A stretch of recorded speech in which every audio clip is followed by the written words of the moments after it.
The greatest rock and roll band of all time, live right there. I've Got a Feeling, the Beatles from Let It Be. Just Paul with you. It is 1 minute past 11. I'm joined live in the studio, Mike Thornton. We were just talking about how great the Beatles were. We were talking about how great the Beatles were, and they were great. There's no doubt about it. So how you doing today, Mike? I'm doing really well. We've had a really good and interesting week. Lots of things are happening with True North, and lots of things happening with work on homelessness in our community. So it's been a really good week. It's been a long week, but really good. And okay, well, let's go back. Let's take it back in time, back to Tuesday morning. You there was a bunch of folks from True North and community members that have sort of come together under the aegis of True North, working on this presentation you gave to the Board of Supervisors regarding homelessness in Del Norte County. Who were those people? What was the presentation? Tell us about that morning. Well, we've had a group that has been meeting for about 10 months.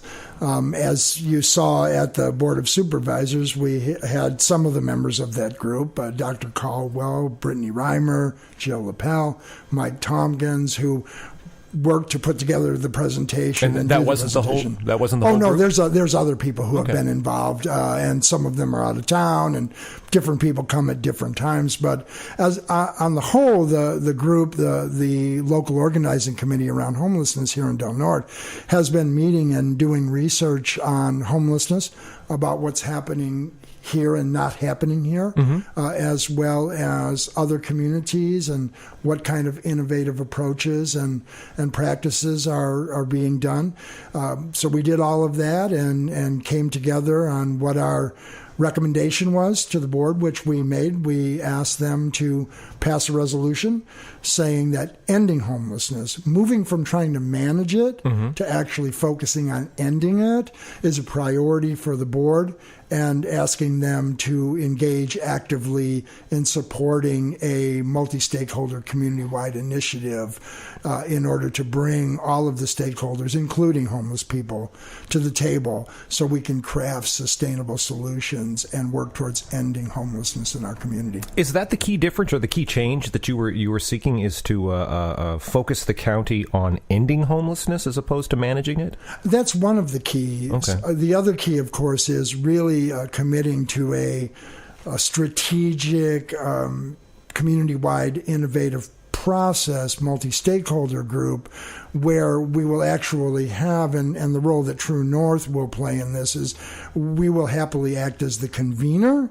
We don't want to make decisions for the community. The community needs to do that for itself. But what we'll do is we'll work to hold down the table where people can meet, and then work to keep people at the table when folks might start slipping away, or because it's going to be, at times, it's going to be a difficult process, because people come at this with their own ideas and their own ideologies and their own perspectives, and so we're gonna be working that out together. And sometimes it'll be messy, and other times it'll be smooth. And the main thing is to keep working together so we come up with solutions that will really, really address the problem, with the big prophetic goal of ending homelessness, as compared to just trying to figure out a way to manage it, and so it's not so bad. There were times, I mean, in the presentation there were examples set up, like a Dignity Village in Portland, things like that. Are those? I guess I'm thinking about questions to ask you, and I was thinking about, okay, well, so what do you want to do with homeless, and what do you want to build? And that's not the issue at all. What you guys are just trying to do is get everybody involved in coming up with those answers, correct? Absolutely, because we think in the end that's the real solution, because there are a lot of different programs or projects or strategies. But the main thing is getting the entire community and all the stakeholders together to say, okay, we've hashed this out. This is our plan. And realizing that there's no one answer, because we're talking about human beings, and we're talking about human beings with different issues. Some people, as Supervisor Gitlin raised during the meeting, that there are some people who are so ill that they don't really have the ability to make choices on their own behalf, good choices on their own behalf. I mean, I think that's true. I think that's a small percentage of people, but that's something that needs to be at the table. Supervisor Berkowitz talked about what could be done with Barrow Boys Ranch. That's another thing that could be at the table. But we also have to hear what the business community has to say and what they're willing to do. We also have to hear what the religious organizations have to say and what they're willing to do, and the nonprofits and law enforcement and the hospital and all of the other stakeholders. And most importantly, from True North's perspective, we have to hear from the people who are closest to the pain, which are the people who are homeless and or recently homeless. Because if we're not listening to people and finding out what they really need as compared to what we think they need, then we're missing the boat. Yeah, exactly. So what is the work of True North then going forward? You've gotten you got buy-in from the Board of Supervisors. We did, and we're very happy, very grateful for the response that we received on Tuesday, and we see that as being a very promising thing for the future. Yeah, exactly. So you said today you've begun, or the group has written an ordinance? Well, what we've done is we've drafted a resolution. An ordinance, yes. I'm still in cannabis working group mode. That's Sorry right, yes. We've drafted a resolution, and we have forwarded that to the county administrator. They're going to look at it, and then we'll, of course, if there's any changes that need to be done, we'll work with county administration, and then our understanding is that the resolution will go to the board at their next meeting. They'll vote on it, and we'll have that resolution passed. Can you share anything in the resolution as it appears now in the draft? Well, I think what I could say in general is that it's recognizing that homelessness is a complex socioeconomic health issue, that it degrades the human dignity of people who are homeless, that it affects every segment of our community, and that no single entity, whether it's government or nonprofit or law enforcement or healthcare or religious organizations or the homeless themselves, can solve this by themselves. No one can do this. We can't go to the supervisors or the city council and go, fix it. Because it can't. The only way we can fix it is if we're coming together as a community and really making a commitment to work together to do it. And specifically in the resolution, though, you ask for a pledge from the county for resources and hours to be spent on this, correct? Well, what we want active support. And one of the things, of course, when we get into a discussion about resources, well, what does that really mean? And we understand all governments are strapped. And so when in the end, when we're talking about staff time and resources, that's open for debate and negotiation. But the idea is active and sustained support is what we're really talking about. And I think in the end, what we'll find out is that there is already a substantial amount of staff time and resources being put into addressing homelessness. And perhaps we might be able together to find ways to be more efficient and more effective and actually save money and staff time if we engage in some comprehensive, sustainable, innovative partnerships and practices.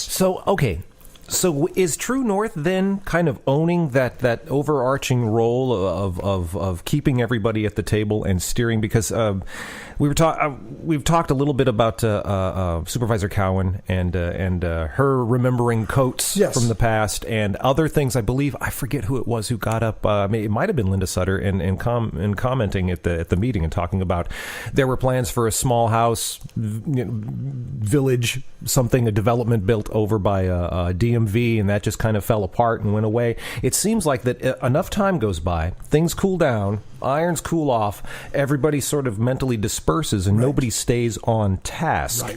So is that what True North will do then in the months forward? Just kind of keep everybody on task. That's what we see our role as being the convener.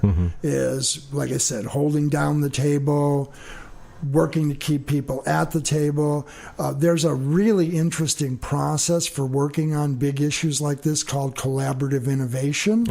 And so, once again, if we bring the stakeholders together and they say, well, you know what, we don't like collaborative innovation, we want to do something else, well, certainly we're not going to impose that. Yeah. But we are saying that here's a format and a framework for working through big, complex problems, and we're going to work to help make that happen. Can you walk us through that? Because that was presented in the presentation. Yeah, right? Yeah. I wish I would have brought it. Because I'm doing it like off the top of my head. 5 parts or something, right? It's like imagine. Yeah, I mean, really, it's like really like it's like really looking at the problem and imagining, what would it look like if it worked. Looking at, obviously what resources we have to use, coming up with prototypes and testing them out. God, I wish I could remember it all off the top of my head. But one of the most important ones, of course, is empathy, and not just empathy with the people who are homeless, but also empathy with the police. All the stakeholders. The stakeholders. Yeah. What are you dealing with? What are the issues? What are your constraints and your requirements and all of that, so we can bring all of these things together. But it is a process of being able to engage, ideate about big solutions, test things out, and then roll them out in ways that really can meet the needs of all the people concerned as best as possible. A lot of times people who, in groups that want to come and address things like homelessness, they do that. They sort of come from an ideological stance. And this is what gets me, because you're a very ideological guy. I am. By necessity, having lived your life, you are ideological after this. Yet the approach that True North takes, based on the PICO model, right? Is this the same sort of deal? Is not, because at the end of the presentation, there were a couple of times, 2 different comments. I believe all the supervisors said something, of course. That's their job. But Gitlin and Berkowitz were both, Gitlin especially, concerned. I was just laughing. I was watching it with my girlfriend, and we're going, see, that's Gitlin right there, because he's concerned about how you would make people do things. I'm like, yeah, because you've got to be able to make people. And all of that, all of the feelings I had, all of the thoughts I had, and my own ideologies, I would assume your own ideologies that might kind of buck at that sort of sentiment. That's getting out ahead of ourselves in the process, isn't it? Because he's a stakeholder. That's one of his concerns. Absolutely. That airing that, that viewpoint, it has a place at the table. Absolutely it does. I mean, that's the thing, is we have to have an opportunity for everyone to be able to come and have their viewpoints heard and have their ideas heard. Because if we're not doing that, what you wind up with is, well, you have some people trying to impose everything on somebody else. I don't know about you, but when somebody tries to make me do something without listening to what I have to say, I don't respond to that well. You know what? Yeah. Even if they're right, I don't respond to that well. My shortcoming is that even when I try to make myself do things, well, I don't respond well to that. That's true too. You can't tell me what to do. Yeah. You're not the boss. Yeah, you are. I mean, really, in the end, if we're not hearing from everyone and allowing people to be able to work those things out and then come up with proposals and solutions that people can at least buy into, then what we have is we have people drifting away. We have people saying, well, you know what, that doesn't work for me, so I'm not going to be part of it. And then if we start losing the important stakeholders, well, then we can't build anything that's going to be sustainable. Yeah, exactly. How did you amass this group of folks? Well, I mean, really, when it comes right down to it, it's really through kind of the tried and true method for organizing. You go out and you talk to people and you find out what they care about, and then you connect them up with other people who care about similar things, and then people come together and they start saying, well, what can we do about this? And they say, well, we better learn about it. So we spent a good deal of time learning about it, and then said, well, okay, now that we've learned a little bit about it, what do we think we can do here to try and improve the situation? And then we came up with our action plan. When we were clear on what we wanted to do and what we believed the way to go was, which is this community-wide initiative, then we said, okay, let's go forth and see if we can get our community leaders and other important stakeholders to buy into it. And that's what we're doing now.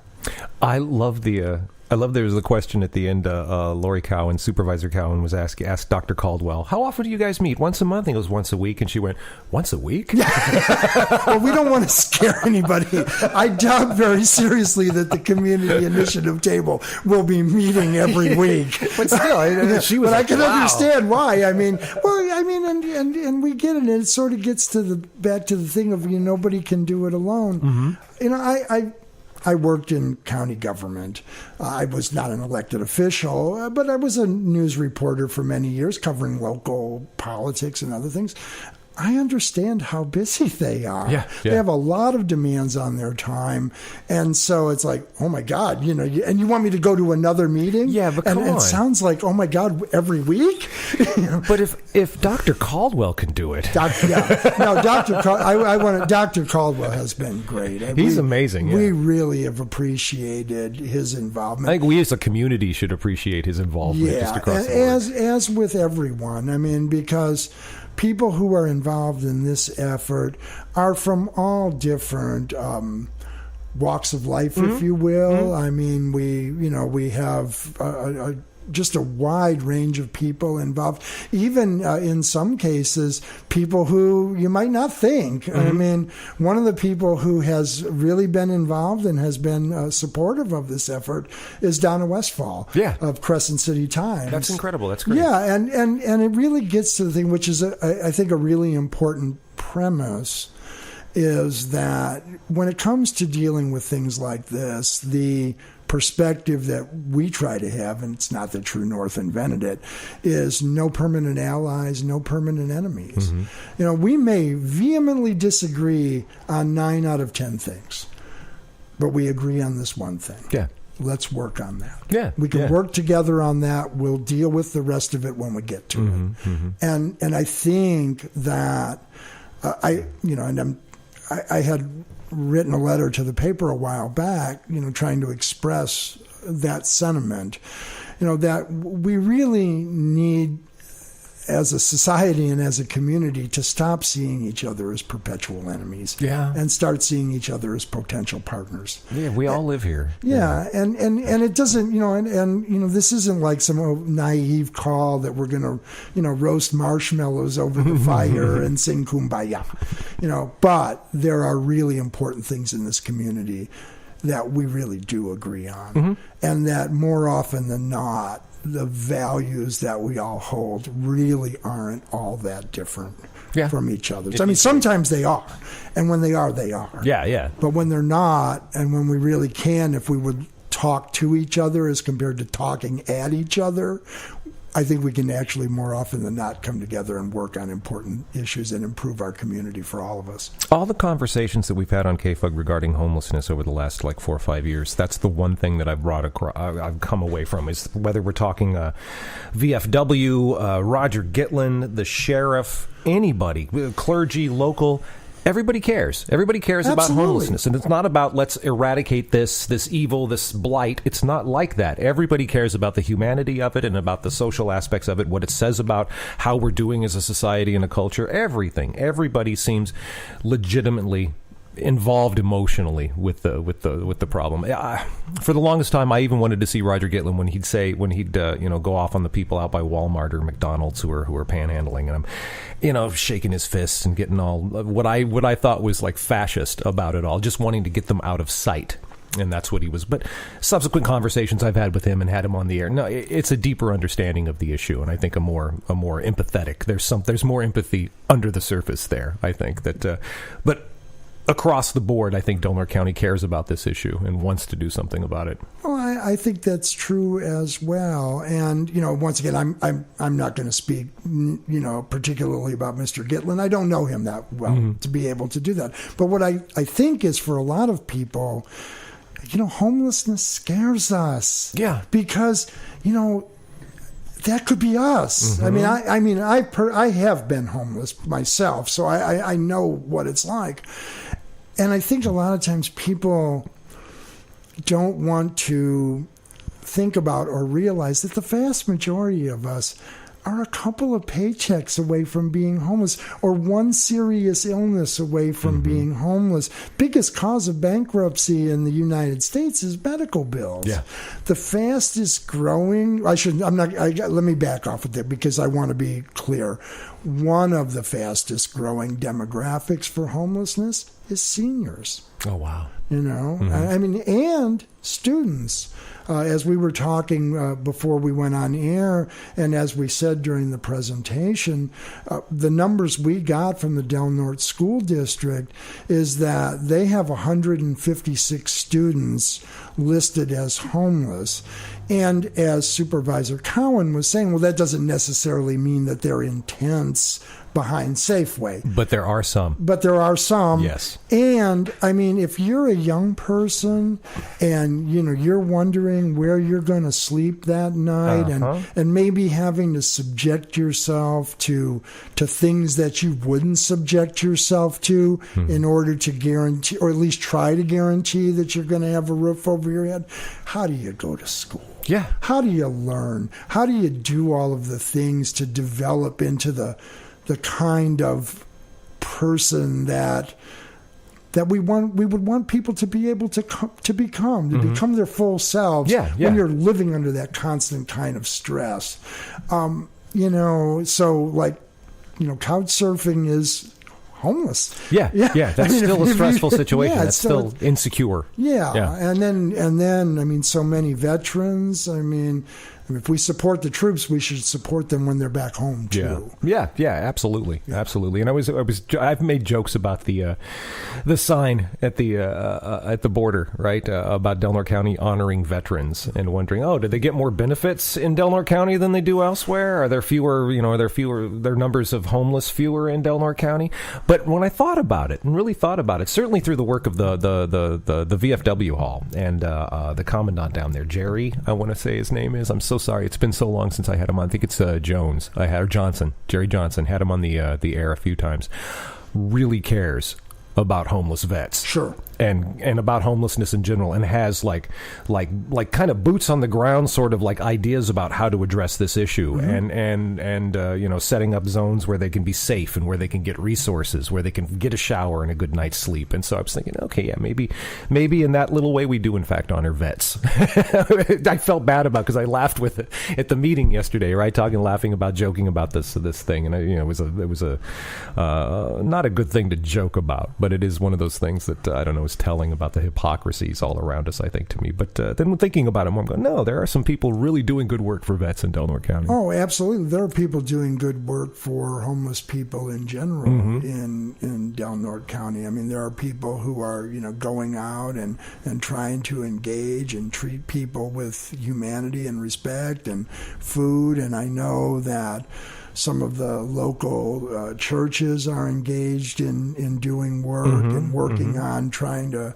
help people to be able to take showers. I was talking with somebody earlier today who, is putting things together to go out and be able to do haircuts for homeless people. Oh, wow, yeah. And I was saying, just how much better you feel about yourself.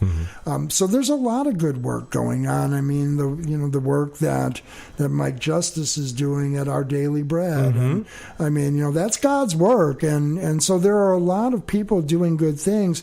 And so, one of the things that we're talking about is, not supplanting that good work, but finding how do we bring all of those things together so we can create some synergy, and then also coupling that with some innovative things. Perhaps it'd be a dignity village of some kind of shape or form, or there's a really interesting partnership. It was one of the things that was part of the presentation we did that's happening in Milwaukee, Oregon, where Providence Hospital has partnered with churches, area churches, and so the churches are providing kind of low-cost kind of shed housing, and so what the hospital is doing is saying, well, okay, if you do that, and we have some ability to discharge people who would be homeless into that housing. In exchange for that, we'll provide the case management services, because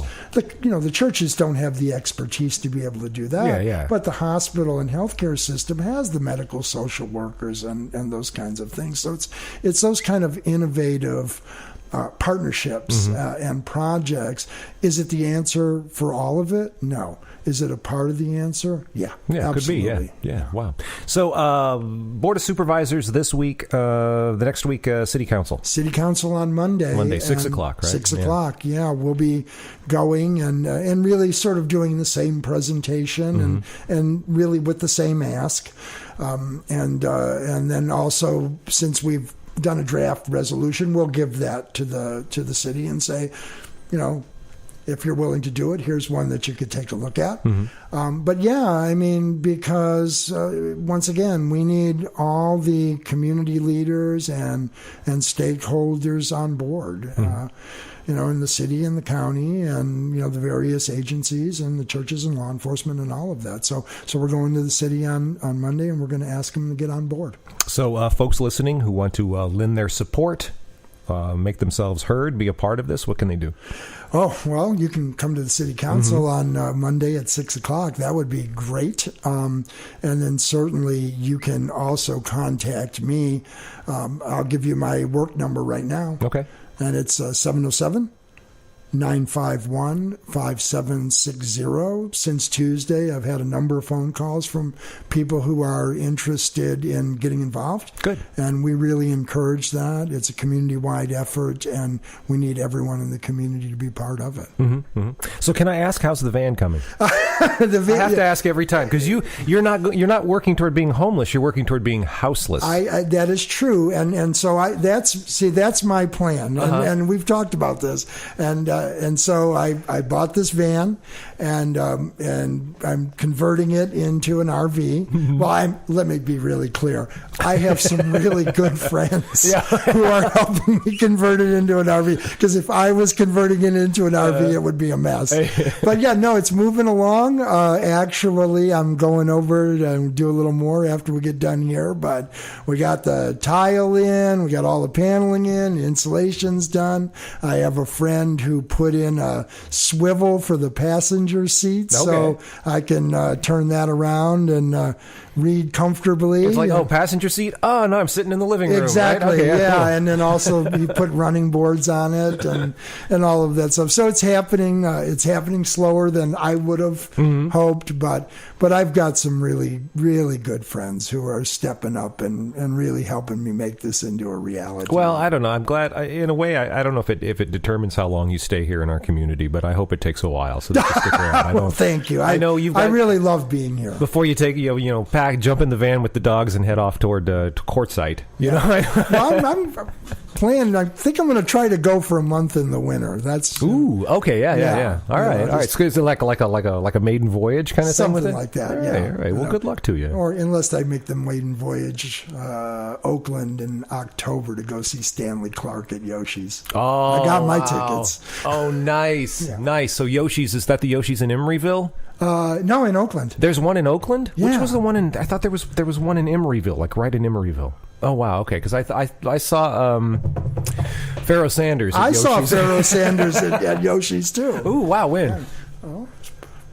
4 or 5 years ago. Oh, okay. No, this is this is 90. Oh, yeah. It was like an hour long. He played 3 songs. And it was beautiful. And 3 really great songs. Really great songs, exactly. He is good. The Creator has a master plan. Yeah.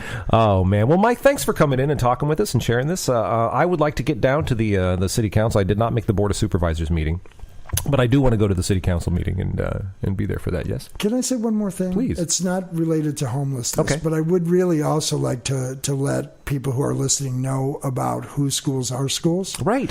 Because we have a public event coming up this Wednesday at the Methodist Church in Crescent City, and we've got some experts in LCAP school funding, which is funding that is given to the school district, which is to be used to really benefit vulnerable students, which is, foster kids, homeless kids, English language learners, And so what we're doing is we're working to bring parents and students together and then help them to learn how they can be a part of making decisions about that funding in our school district. So we're having a big public event on Wednesday, starting out at like 5:30 at the United Methodist Church. There's going to be food. There's going to be a bounce house for the kids, and then also we'll have some music, and also have some really good information, and then let people know about 2 trainings that are happening. Mm-hmm. One will be happening in Crescent City,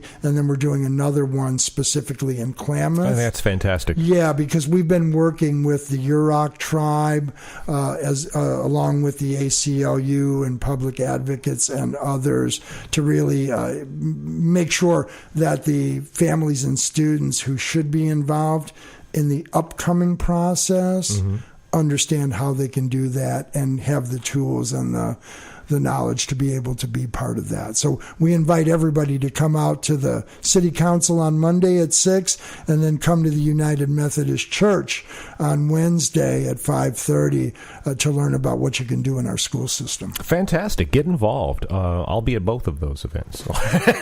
Well, we're sure glad you're going to be at one of them. Yeah, no. Since you're emceeing it for us. I got to MC the Wednesday thing with my kid Avi. Yeah, that's going to be a lot of fun. Yeah. So Mike Thornton, again, thank you for doing what you do in our community and bringing the issues before us all and doing the footwork and getting folks at the table. It's much appreciated. Well, thank you, and right back at you. All right, let's get we're gonna get some more underwriting announcements here. Back into the music. 11:32 the time. You're tuned to KFUG Community Radio.